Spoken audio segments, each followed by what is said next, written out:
எல்லாருக்கும் வணக்கம். நான் உங்க தினேஷ் பேசுறேன். இன்னைக்கு காலையில இருந்து ஒரு நியூஸ் இந்த மாதிரி மோசடி செய்து விட்டார் தினேஷ் அப்படின்னு சொல்லிட்டு பரவலா நிறைய இடத்துல ஒரு ஃபால்ஸான ஒரு கம்ப்ளைண்ட் சம்பந்தமா நிறைய நியூஸ்கள் வந்துட்டு இருக்கு. இது என்னன்னு கேட்டீங்கன்னா, வள்ளியூர் பக்கத்துல பனங்குடின்னு ஒரு ஸ்டேஷன்ல ஒருத்தர் என் மேல ஒரு ஃபால்ஸ் கம்ப்ளைண்ட் கொடுத்திருக்கிறாரு. அது என்னன்னு கேட்டீங்கன்னா, கருணாநிதி என்ற நபர் அவர் ஒய்ஃபுக்கு ஈபில வேலை வாங்கி தரதா சொல்லி நான் காசு வாங்கிட்டு ஏமாத்திட்டேன் அப்படின்னு சொல்லிட்டு ஒரு ஃபால்ஸ் கம்ப்ளைண்ட் ஒன்று. இது சம்பந்தமா அவர் என்கிட்ட பேசும்போது நான் அவரை திட்டி அடிச்சதாகவும், இந்த சம்பவம் நடந்தது பனங்குடி தாண்டி ஏதோ சாத்தான்குளம் போற வழியில எப்பயோ 23ஆம் தேதி நடந்ததா சொல்லி ஒரு எல்லாமே ஃபேப்ரிகேட்டர்.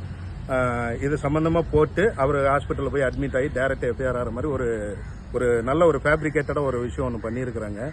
இது ஏன் பண்ணாங்க தினேஷ் மேல ஏன் பண்றாங்க, நெருப்பு இல்லாம புகையுமா அப்படிங்கிற மாதிரிலாம் நீங்க நிறைய கமெண்ட்ஸ் எல்லாம் போடுவீங்க. அதெல்லாம் இல்லை. நான் ஒரே ஒரு விஷயம் சொல்றேன். வள்ளியூர்ல ஒரு கேஸ் சம்பந்தமா 4.5 வருஷமா நான் ஒரு நியாயமான ஒரு போராட்டத்தை நோக்கி போய்கிட்டு இருக்கேன். அப்ப அது சம்பந்தப்பட்ட ஒரு நபர் ஆப்போசிட் பார்ட்டி என்னை டிஃபேம் பண்ணணும் அப்படிங்கிறதுக்காக அவருக்கு உருத்தான ஒரு ஆளை வச்சுட்டு இந்த மாதிரி ஒரு செட்டிங் பண்ணி என் மேல ஒரு கம்ப்ளைண்ட் பண்ணியிருக்கிறாங்க. இன்னைக்கு ஹியரிங் அட்டன் பண்ணிட்டு வரும்போது பனங்குடி ஸ்டேஷன்ல இருந்து சப் இன்ஸ்பெக்டர் வந்துட்டு இந்த மாதிரி எஃப்ஐஆர் சம்பந்தமா பேசணும்னு சொன்னாங்க. நான் போனேன். ஃபேக்ட் எல்லாத்தையுமே நான் ப்ரூவ் பண்ணிட்டேன். 23ஆம் தேதி சம்பவம் நடந்ததா சொல்றாங்க. அதுவும் மதியம் ஒரு 2:30 மணியில இருந்து 2:45 மணி வரைக்கும் நடந்ததா சொல்றாங்க. அன்னைக்கு 23ஆம் தேதி வள்ளியூர் கோர்ட்டில் ஜுடிஷியல் மேஜிஸ்ட்ரேட்டுக்கு முன்னாடி என் மேல கம்ப்ளைண்ட் பண்ண பார்ட்டியை நாங்கள் கிராசிங் பண்ணிட்டு இருக்கோம். ஸோ கிட்டத்தட்ட எங்களோட சீனியர் வக்கீல் ராமநாதன் சார் இங்கே நம்ம திருநெல்வேலி டிஸ்ட்ரிக்ட் கோர்ட்டில் கிரிமினல் லாயராக இருக்காரு. அவர் தான் என்னோட வழக்கறிஞர். அவர் அந்த 23/10 அக்டோபர் அந்த சமயத்தில் அவரை கோர்ட்டில் வச்ச 2.25 வரைக்கும் எங்கள் கிராசிங்கே நடக்குது. அதுக்கப்புறம் நாங்கள் இதெல்லாம் பண்ணோம் அப்படிங்கிற மாதிரி சொல்கிறாங்க. அதே நேரத்தில் அவர் சொல்கிற சம்பவ தன்னைக்கு பார்த்தீங்கன்னா அடுத்த 10 நிமிஷத்தை தாண்டி நாங்கள் நாங்குநேரியெல்லாம் தாண்டி போயிட்டோம். அதாவது இந்த காரில் நானும் எங்கள் அப்பாவும் போய் தாக்குனதா சொல்கிறாங்க. எங்கள் அப்பாவுக்கு 75 வயசு. எங்கள் அப்பாவை நீங்கள் பிக் பாஸ்லேயே பார்த்துருப்பீங்க எவ்வளோ ஒரு இதாக இருப்பாங்கன்னு சொல்லிட்டு. ஸோ அவர் நான்லாம் தாக்குனதா ஒரு ஃபால்ஸான ஒரு கம்ப்ளைண்ட்டை கிரியேட் பண்ணுறாங்க. இந்த கார் நாங்குநேரியை தாண்டி அந்த டயத்தில் எங்கேயோ போயிடுச்சு, திருநெல்வேலிக்கு போயிடுச்சு. ஸோ இது எல்லாமே ஃபால்ஸ் அண்ட் ஃபேப்ரிகேட்டட் அப்படிங்கிறத என் சைடு நான் ப்ரூவ் பண்ணிட்டு வந்துட்டேன். அவங்க இன்வெஸ்டிகேஷன் ஆஃபீஸரும் அதை எல்லாத்தையும் நோட் பண்ணிக்கிட்டாங்க. அண்ட் ஆல்மோஸ்ட் இது எந்த ஒரு இதுவுமே இல்லை.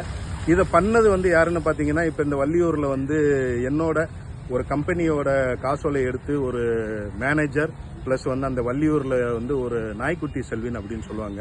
ஏன்னா அவர் ஒரு 10 வருஷத்துக்கு முன்னாடி நாய்க்குட்டின்னு ஒரு படம் ஒன்று நடிச்சிருந்தாரு. ஸோ இந்த வள்ளியூர் வட்டாரங்களில் கேட்டாலே சொல்லுவாங்க, இந்த விண்டு மில்லுக்கு அதாவது செக்யூரிட்டிஸ் சப்ளை பண்றது அந்த மாதிரி அதை என்னமோ நிறைய பிசினஸ் பண்றாருங்கிறாங்க. அவரை பத்தி விசாரிச்சாலே சொல்லிடுவாங்க. வள்ளியூர் இந்த சுற்று வட்டாரத்தில் அவர் கேட்டாலே சொல்லுவாங்க, நாய்க்குட்டி செல்வின்னு கேட்டாலே சொல்லுவாங்க.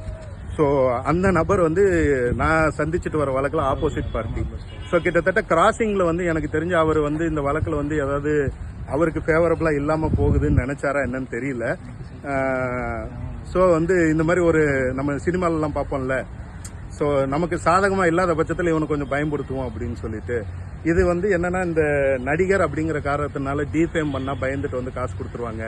அப்புறம் இவங்க கிட்ட எவ்வளவு நாளும் பணம் பறிக்கலாம். இப்பெல்லாம் நிறைய கும்பல் சுத்திட்டு இருக்கு. நான் நடிகர்கள் எல்லாருக்குமே, நடிகையா இருக்கட்டும் யாரா இருந்தாலும் இது எனக்கு இது ஒரு பெரிய அனுபவம். என்னோட அனுபவத்தை நான் பகிர்ந்துக்கிறேன். நம்மளை பழிவாங்கணும்னு நினைச்சாங்கன்னா யாரை வச்சு எப்பனாலும் செட்டிங் பண்ணி ஏதோ ஒரு திடீர்னு ஒரு எஃப்ஐஆர் ஆகிற மாதிரி கூட ஒரு விஷயம் பண்ணிடுவாங்க.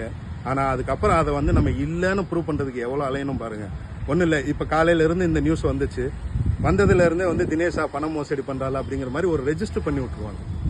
அப்ப இந்த களங்கத்தை துடைக்கிறதுக்கு நம்ம எவ்வளவு கஷ்டப்படணும், இன்னும் எவ்வளவுதான்டா அடிப்பீங்கிற மாதிரி இருக்கும். பரவாயில்ல, எல்லாத்தையுமே நேர்மையா நியாயமா பேஸ் பண்ணக்கூடிய ஆள் நான்.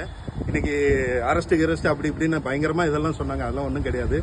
நேரா ஒரு என்கொயரிக்கு போனேன். அவங்க 4 கொஸ்டின் கேட்டாங்க. நான் என் சைடு இது ஃபேக்ட்னு ப்ரூவ் பண்ணேன். எஃப்ஐஆர் படித்தேன், கிளியர் பண்ணிட்டு நான் வந்துட்டேன். சரிங்களா? ஸோ நான் சொல்ல வர்றது ஒரே ஒரு விஷயம்தான், எல்லாத்தையுமே நேர்மையா நியாயமா சந்திப்போம். எல்லாத்துக்கும் நம்ம ரெடி. ஓகேவா? ஆண்டவன் நமக்கு ஒரு நல்ல குணத்தையும் அறிவியும் கொடுத்துருக்கான். அது நமக்கு போதும்.